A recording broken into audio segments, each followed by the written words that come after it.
Halo, jumpa lagi dengan saya Rinawati, dan kali ini kita bertemu di dalam mata kuliah interaksi manusia dan komputer. Dan saat ini kita masuk ke dalam pertemuan yang keempat, di mana di dalam pertemuan yang keempat ini yang akan kita bahas adalah mengenai ragam dialog. Ya. Nah, coba kita lihat yang pertama tentang pengertian dari ragam dialog. Dialog itu dikatakan merupakan proses komunikasi di antara dua atau lebih agen. Dalam dialog, makna harus dipertimbangkan agar memenuhi kaidah sistematis dan pragmatis. Ya, jadi dialog ini merupakan pertukaran komunikasi. Nah, di sana yang kita perlukan adalah minimal dua pihak yang terlibat di dalamnya, gitu ya. Jadi bisa dua atau lebih pihak yang melakukan komunikasi. Nah, itulah yang disebut dengan dialog. Sedangkan di dalam IMK sendiri, dialog ini dinyatakan merupakan pertukaran instruksi dan informasi. Ya, intinya apa? Satu pihak itu akan memberikan informasi, ya. Kemudian pihak yang lain itu sebelumnya akan memberikan yang disebut dengan instruksi, gitu ya. Jadi dengan instruksi kemudian akan dilakukan proses dan akhirnya akan menghasilkan output yang berupa informasi. Nah, itulah yang dimaksud dengan dialog, gitu ya.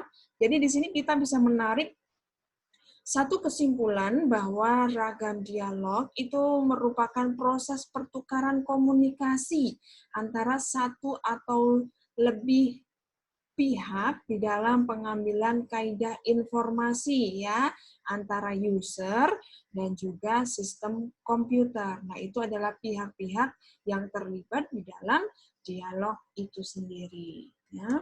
Kemudian apa tujuannya? Ya, jadi tujuannya adalah untuk menyajikan dan mendiskusikan berbagai teknik dialog yang ada untuk mengidentifikasi beberapa kekuatan ataupun kelemahan dari setiap teknik dialog yang akan disajikan. Jadi ragam dialog ini berisi pilihan-pilihan gitu ya.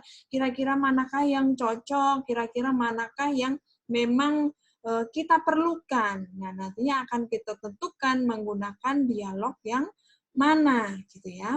Kemudian sifatnya itu ya sifatnya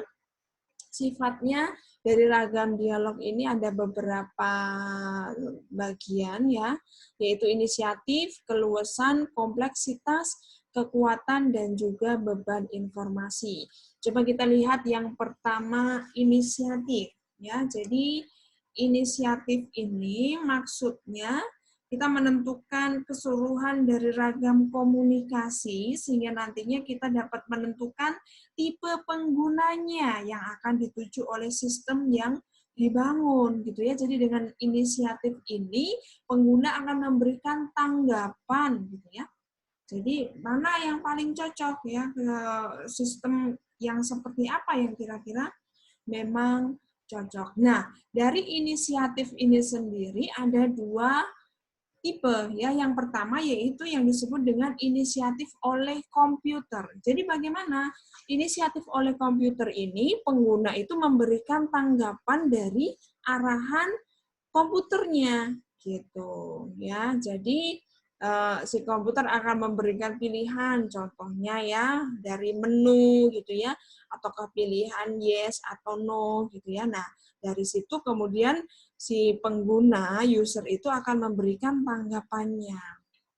Itu adalah inisiatif oleh komputer. Kemudian yang kedua yaitu adalah inisiatif yang dilakukan oleh pengguna. Nah, kalau ini lebih luas gitu ya, lebih sifatnya itu terbuka. Contohnya adalah command line gitu ya. Kemudian yang kedua yaitu adalah keluasan ya. Jadi di sini yang dimaksud adalah pengguna mempunyai kesempatan untuk melakukan customizing dan juga memperluas antarmuka dari sebuah sistem untuk memenuhi apa yang menjadi kebutuhannya. Jadi di dalam keluasan ini, sistem itu mempunyai kemampuan untuk dapat mencapai tujuan ya melalui sejumlah cara yang berbeda-beda. Jadi luas seperti itu. Kemudian yang ketiga yaitu adalah kompleksitas.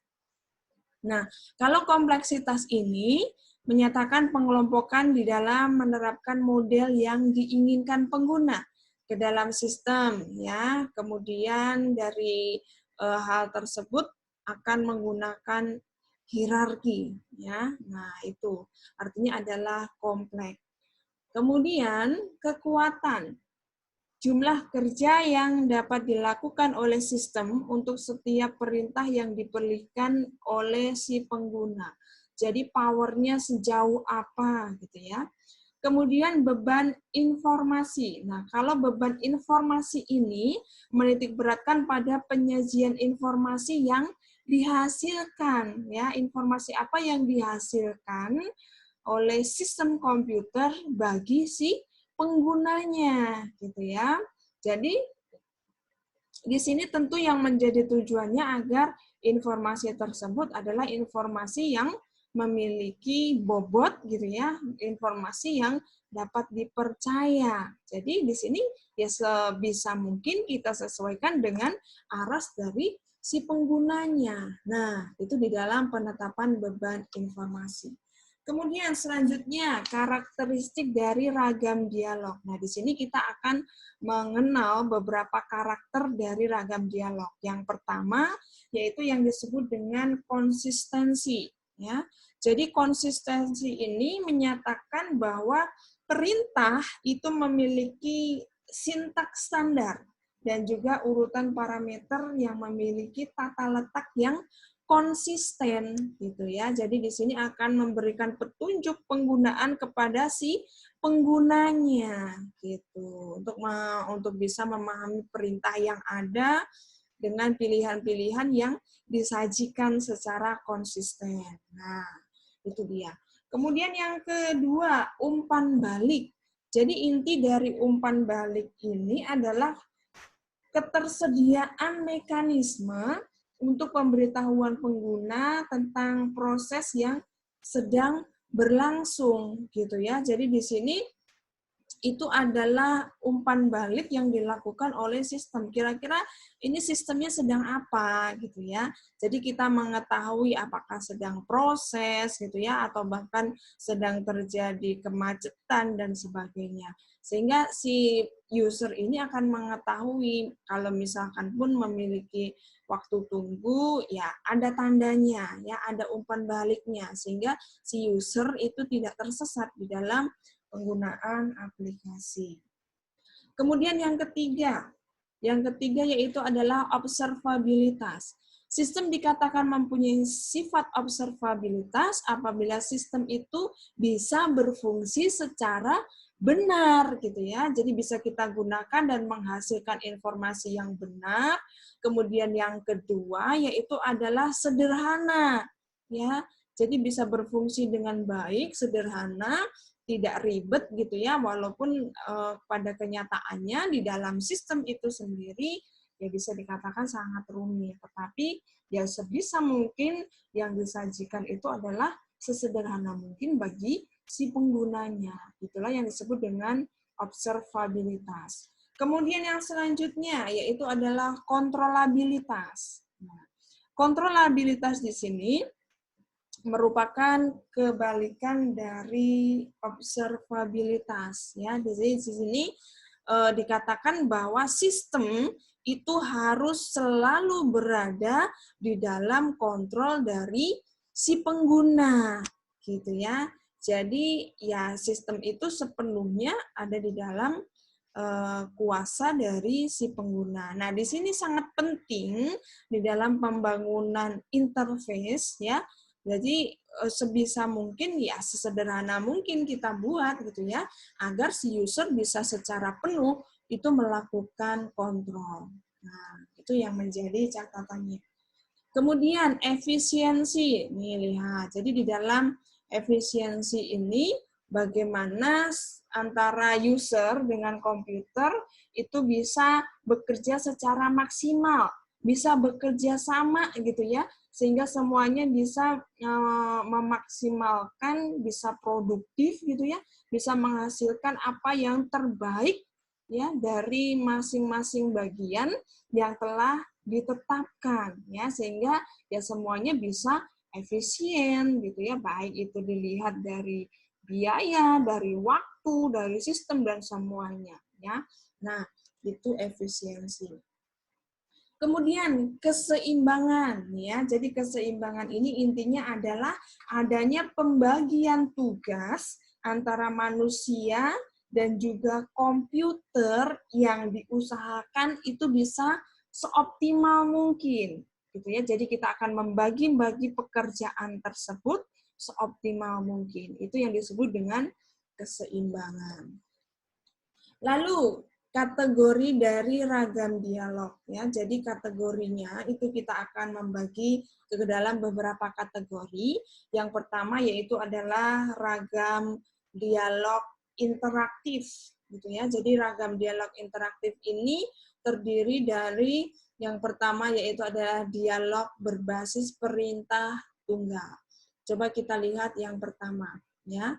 Jadi dialog berbasis perintah tunggal gitu ya, intinya adalah perintah-perintah tunggal yang dioperasikan itu tergantung dengan sistem operasi komputer yang dipakainya gitu ya. Jadi pengoperasian perintah itu bergantung kepada sistem komputer yang dipakai dan berada pada domain atau bahasa perintah yang telah ditetapkan gitu ya. Jadi bahasa perintah tersebut harus terstruktur, kemudian harus memiliki sintaks dan juga semantik tertentu yang mudah untuk dimengerti gitu ya. Nah, itu adalah dialog berbasis perintah tunggal. Nah, contohnya itu seperti DOS gitu ya, Linux, Unix dan sebagainya gitu. Nah, bagaimana keuntungannya ya? Saat kita menggunakan dialog berbasis perintah tunggal ini, kita akan memperoleh beberapa keuntungan, yaitu yang pertama adalah cepat, kemudian efisien, akurat, ringkas, dan inisiatifnya itu oleh pengguna, dan juga bisa dibuat menarik gitu ya.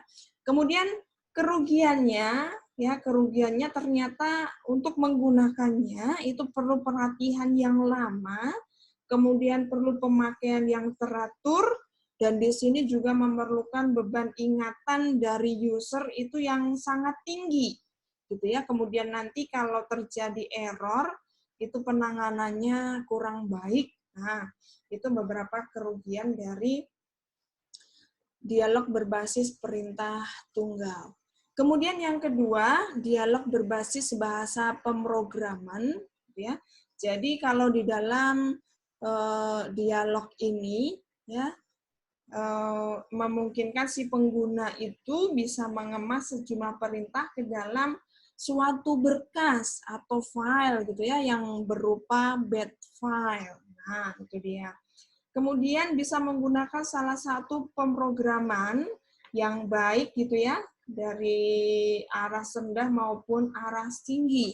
Kemudian perintah yang sama dan yang rutin itu bisa dijalankan dan juga dapat dilakukan secara otomatis. Nah, itu dia.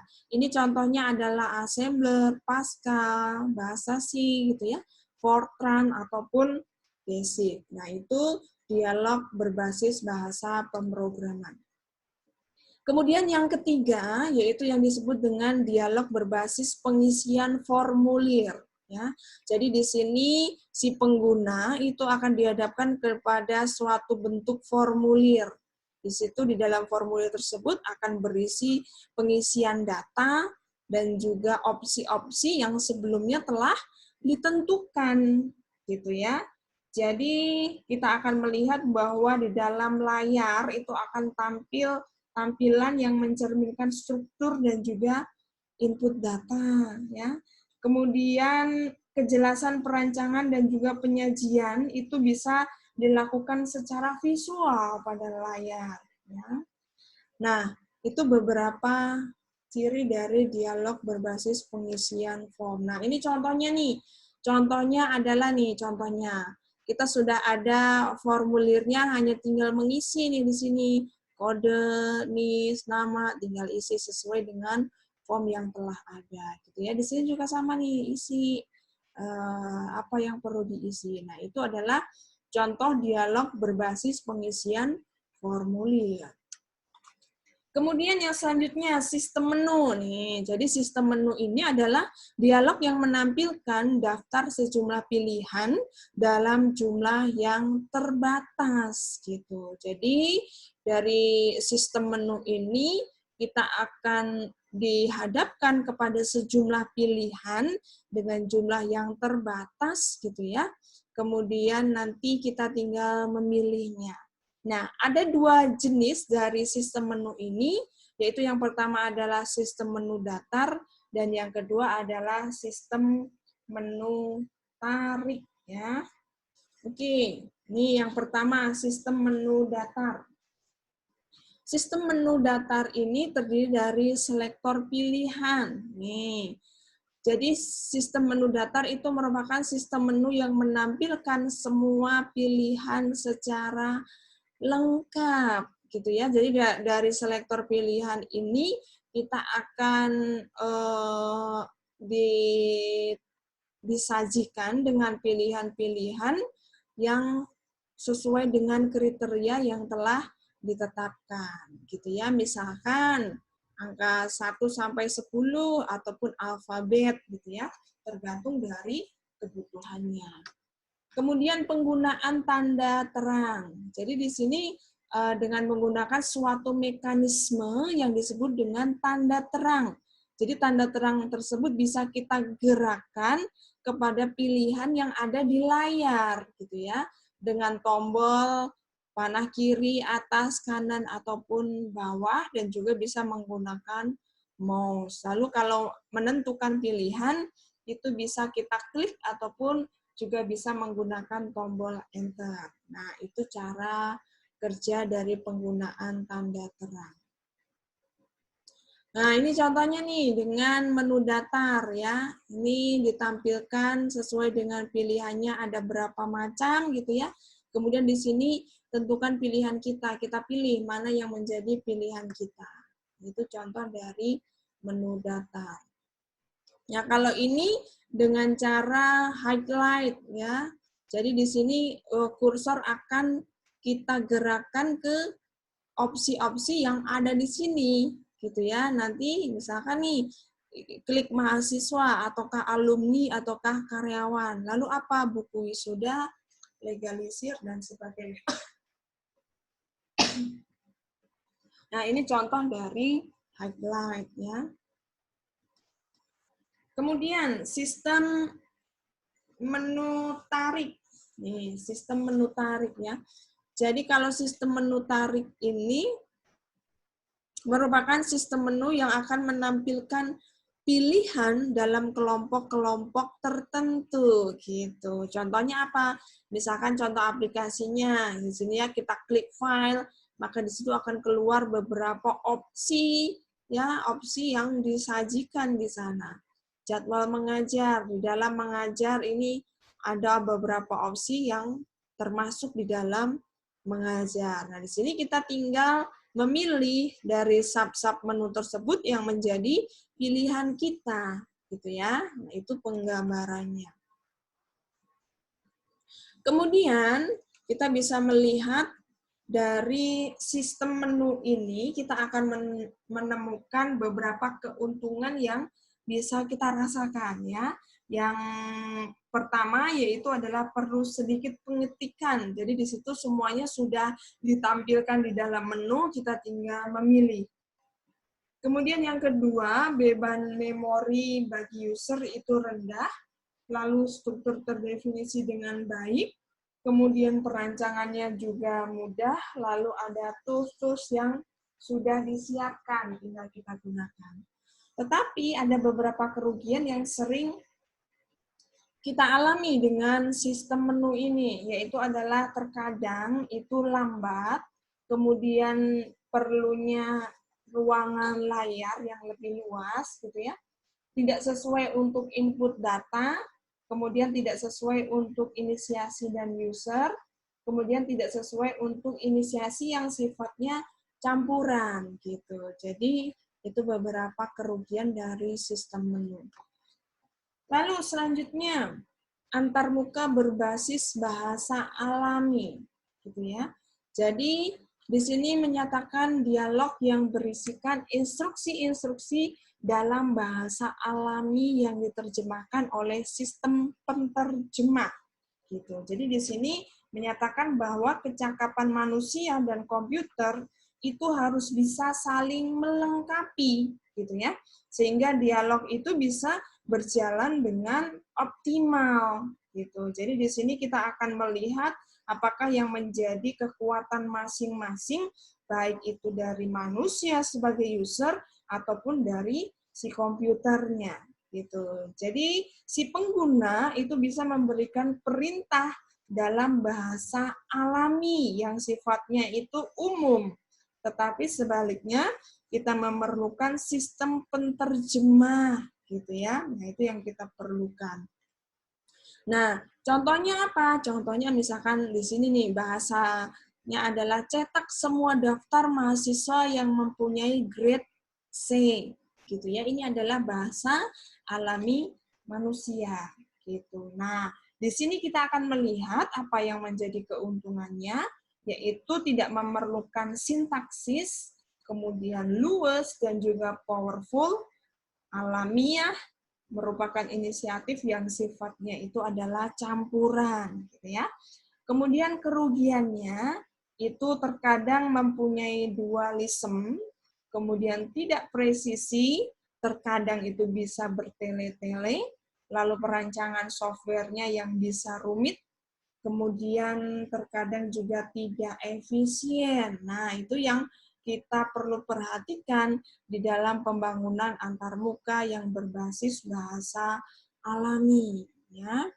Kemudian yang selanjutnya, antarmuka yang berbasis icon, gitu ya. Jadi kalau antarmuka berbasis icon ini, kita akan menggunakan simbol-simbol ataupun tanda-tanda yang sering kita gunakan di dalam kehidupan sehari-hari, gitu ya. Jadi di sini dengan simbol ataupun tanda tersebut bisa kita bangun untuk pembuatan antarmuka yang user friendly, gitu ya. Jadi dialog di sini menggunakan simbol atau tanda yang menunjukkan suatu pilihan aktivitas tertentu, gitu. Jadi aktivitas tersebut nantinya kita akan nyatakan melalui suatu simbol yang mewakilinya, gitu ya.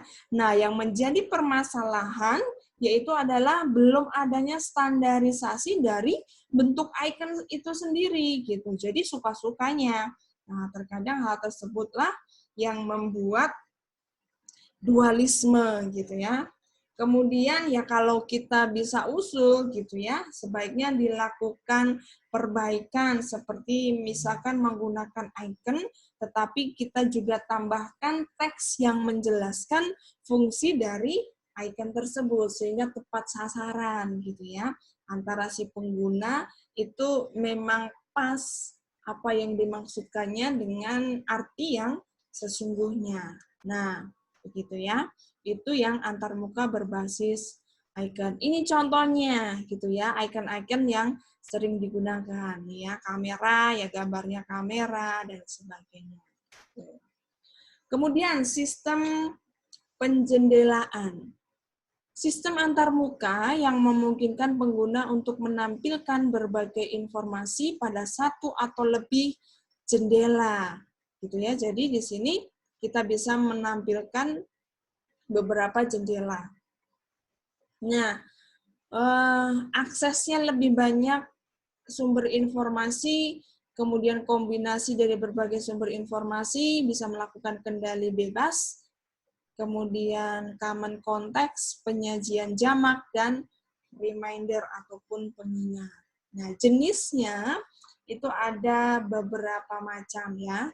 Yang pertama yaitu adalah jendela TTY, ya, yaitu kita bisa melihat ini contohnya, ya. Ini adalah contohnya. Jadi ini contohnya jendela ini adalah jendela yang paling sederhana gitu ya. Karena apa? Karena hanya terdiri atas sebuah jendela yang hanya memiliki fasilitas pemindahan halaman secara otomatis kepada satu arah. Nah, contohnya adalah bird prom gitu ya. Nah, itu contohnya. Kemudian yang kedua, time multiplex window. Jadi ini menyatakan layar tampilan itu merupakan sumber daya yang bisa kita gunakan secara bergantian oleh sejumlah jendela pada waktu yang berlainan, gitu ya. Jadi di sini contohnya adalah text editor yang bisa kita geser, kemudian kita bisa munculkan secara bergantian. Ini contohnya ya di Microsoft Access, gitu ya. Kita bisa melihat secara berlainan dan juga bisa kita gunakan secara bergantian. Kemudian yang ketiga, space multiplex window. Ya, jadi di sini kita akan membagi-bagi menjadi beberapa jendela dengan ukuran yang bervariasi. Kemudian jendelanya pun jenisnya juga bisa kita tentukan. Ya. Nah, contohnya adalah Bravo ya. WordPerfect ya dan sebagainya. Lotus, DOS dan sebagainya. Nah, di dalam space multiple window ini kita bisa membagi layar tersebut ke dalam beberapa ukuran ya dengan misalkan jendela satu dimensi ya. Jadi kalau kita menggunakan jendela satu dimensi ini layar tampilan bisa kita bagi secara vertikal maupun horizontal dengan ukuran yang bisa kita rubah gitu ya. Contohnya di Lotus ataupun WordPerfect. Kemudian kita juga bisa mengatur jendela dua dimensi ya. Jadi kita bisa membagi lebar layar itu secara vertikal maupun horizontal dan tidak tumpang tindih. Ini contohnya ya. Kemudian ada lagi yang disebut dengan jendela 2,5 dimensi. Jadi kalau ini prinsipnya itu sama dengan jendela 2 dimensi, tetapi yang membedakan yaitu adalah layarnya itu bisa tumpang tindih. Contohnya adalah Microsoft Windows. Nah, itu contoh-contohnya. Kemudian non-homogen. Jendela non-homogen itu merupakan jenis jendela yang tidak dapat dikelompokkan pada jenis-jenis sebelumnya. Gitu ya. Jadi ini adalah contoh dari non-homogen. Gitu. Jadi di sini kita bisa melihat bagian tertentu dari objek yang secara rinci kita bisa lihat. Contohnya pada view kita akan memilih zoom. Nah, di sini di zoom ini kita ditampilkan lagi secara rinci, secara detail gitu ya dari jendela yang kita tuju sebelumnya. Nah, ini pun juga bisa kita perbesar ataupun perkecil sesuai dengan kebutuhan kita. Lalu selanjutnya manipulasi langsung. Apa itu manipulasi langsung? Itu merupakan penyajian langsung dari aktivitas kepada pengguna sehingga aktivitas akan dikerjakan oleh komputer ketika si pengguna itu memberikan instruksi secara langsung yang ada pada layar komputer. Nah, kemudian di dalam penerapannya ya itu bisa berupa kontrol proses, editor teks, simulator, lalu kontrol lalu lintas penerbangan, ya, kemudian perancangan bentuk ataupun model, gitu ya. Itu yang bisa kita lakukan. Nah, kontrol proses ini biasanya berbentuk tampilan visual ya yang berupa kontrol, kemudian nanti kita bisa hubungkan dengan suatu sistem pengendali gitu ya. Kemudian dari editor teks ini bagaimana kita menampilkan sebisa mungkin itu adalah apa yang kita lihat, itulah yang akan kita terima, gitu ya. Konsep dari YC-Week, what you see is what you get, gitu. Kemudian simulator. Simulator ini menunjukkan sistem miniatur yang bisa kita gunakan untuk memodelkan sistem yang pada kenyataannya itu sangat besar, gitu ya. Kemudian kontrol lalu lintas penerbangan. Nah, di sini bisa dilakukan untuk penggunaan tampilan 2 dimensi ya, yang merefleksikan dunia yang sesungguhnya yang berupa 3 dimensi. Kemudian computer aided design. Nah, di sini merupakan perancangan sistem dan juga pemetaan dari sistem berbasis komputer. Gitu ya. Oke. Nah, di dalam manipulasi langsung itu sendiri, kita akan melihat bahwa aksi itu sangat cepat, ya, kemudian bisa dibatalkan. Kemudian di dalam manipulasi langsung ini, pengetikan juga bisa diganti dengan cara menunjuk dan juga memilih, dan hasilnya itu bisa langsung terlihat, gitu ya. Nah, ciri-cirinya, karakteristiknya itu bisa kita lihat bahwa penyajian langsung oleh suatu aktivitas ya dari sistem itu bisa diproses oleh sistem ketika si pengguna itu memberikan instruksi. Ya, kemudian ada kalanya hanya satu objek yang bisa dikendalikan oleh si pengguna. Nah, itu gambaran dari manipulasi langsung. Kemudian apa yang menjadi keuntungannya gitu ya. Jadi dengan manipulasi langsung ini kita bisa memiliki analogi yang jelas dengan sistem yang nyata. Kemudian waktu pembelajarannya pun juga bisa relatif singkat ya. Lalu adanya tantangan untuk eksploitasi pekerjaan yang nyata dan juga tampilan visualnya itu lebih bagus, lebih mudah di dalam pengoperasian, dan juga ada tools-tools yang bisa kita gunakan untuk melakukan manipulasi langsung. Kemudian kerugiannya itu ternyata programnya itu sangat rumit gitu ya, dan ukurannya juga sangat besar.